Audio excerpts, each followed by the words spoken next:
pouvais rester 3, 4, voire 5 heures dans la salle de bain sans voir le temps passer, juste concentrée sur ma peau, sur mes imperfections, sur ce que j'étais en train de faire.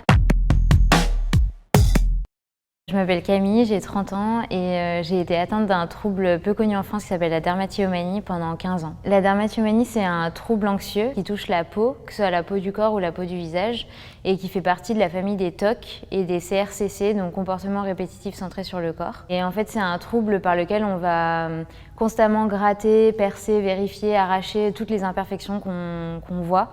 Donc que ce soit des boutons, des points noirs, des croûtes, des irrégularités sur la peau. On va avoir une haine des imperfections en fait. Ça a commencé quand j'ai commencé à avoir de l'acné, donc plutôt vers 12 ans. Et au début, j'ai juste eu de l'acné et je détestais ça. Mais bon, je pense que comme tout le monde qui a des problèmes de peau, c'est jamais très agréable. Mais j'ai vraiment pris la mauvaise habitude de tout le temps toucher ma peau, gratter mes imperfections, les percer, etc. Et ce qui était juste une mauvaise habitude au début est un peu devenu un rituel, mais un peu destructeur, où petit à petit je faisais ça tous les jours, tous les soirs quand je rentrais du collège puis du lycée. Et petit à petit j'ai plus réussi à m'arrêter de faire ça. Et là on n'était plus au stade de la mauvaise habitude, mais ça devenait vraiment un trouble psy, quoi. La dermatillomanie, ça a eu vraiment des grosses répercussions sur mon quotidien pendant des années, parce que en fait ça changeait complètement le rapport que j'avais avec moi-même. Et quand je me sentais moche parce que j'avais fait des énormes crises qui pouvaient durer plusieurs heures, parfois le soir je pouvais rester 3, 4, voire 5 heures dans la salle de bain sans voir le temps passer, juste concentrée sur ma peau, sur mes imperfections, sur ce que j'étais en train de faire.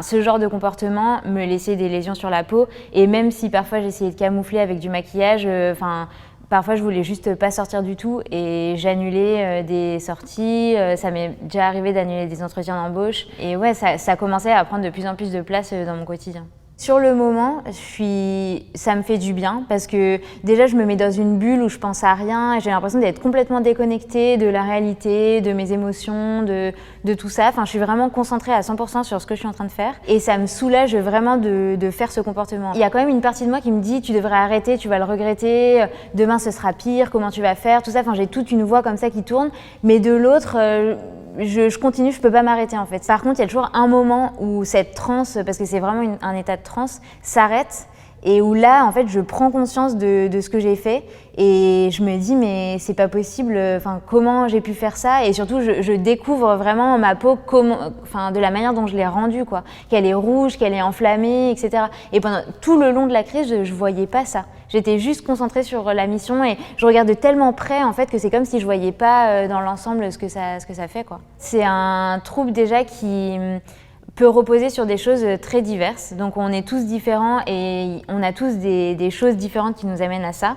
Donc par exemple pour certains ça va être des traumatismes ou des gros changements de vie. Dans mon cas, j'ai jamais eu de traumatisme, j'ai une vie tout à fait normale, une famille normale. Je me suis toujours sentie équilibrée, heureuse, tout ça.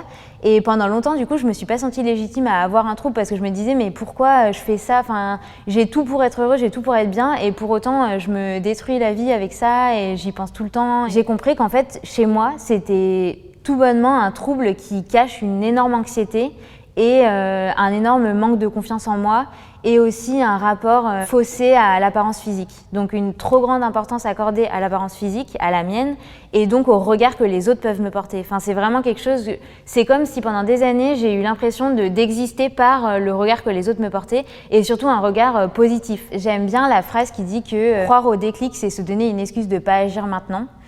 Pour moi, pendant longtemps, j'ai cru que j'aurais un déclic un jour et que du jour au lendemain, je serais guérie. Et petit à petit, je me suis rendu compte que ça marchait pas comme ça parce que c'était un vrai trouble et que c'était plus profond. Et je dirais que j'ai plutôt eu une somme de petits déclics dans ma vie. Donc déjà, découvrir le terme dermatillomanie, ensuite découvrir des groupes, notamment sur Facebook, où je voyais d'autres personnes qui étaient atteintes. Après, il y a eu des gros coups durs aussi, des difficultés qui m'ont vraiment fait prendre conscience qu'il fallait que ça change et que j'avais envie de mettre en place des choses. Et après, je me suis fait aider aussi. Et les différentes thérapies que j'ai faites ont été chacune des nouvelles étapes des nouveaux petits déclics qui m'ont aidé à avancer. Mon process de guérison a été en 3 étapes, je dirais. La première étape, j'étais persuadée que c'était ma volonté seule qui me permettrait d'aller mieux. Donc je me disais demain j'arrête, je me faisais des contrats moi-même, des challenges, etc. Cette étape, elle a duré à peu près 8 ans, jusqu'à ce que vraiment je réalise que c'était quelque chose qui me dépassait et que je ne pourrais pas m'en sortir juste avec ma volonté. Donc la deuxième étape, j'ai décidé de me faire aider donc par un psy et de comprendre ce que c'était la dermatomanie et tout ce que je pouvais déconstruire en fait dans mon quotidien, mes habitudes, mes pensées, mes émotions, etc. Je dirais que la troisième étape, ça a été d'aller plus dans le fond du problème.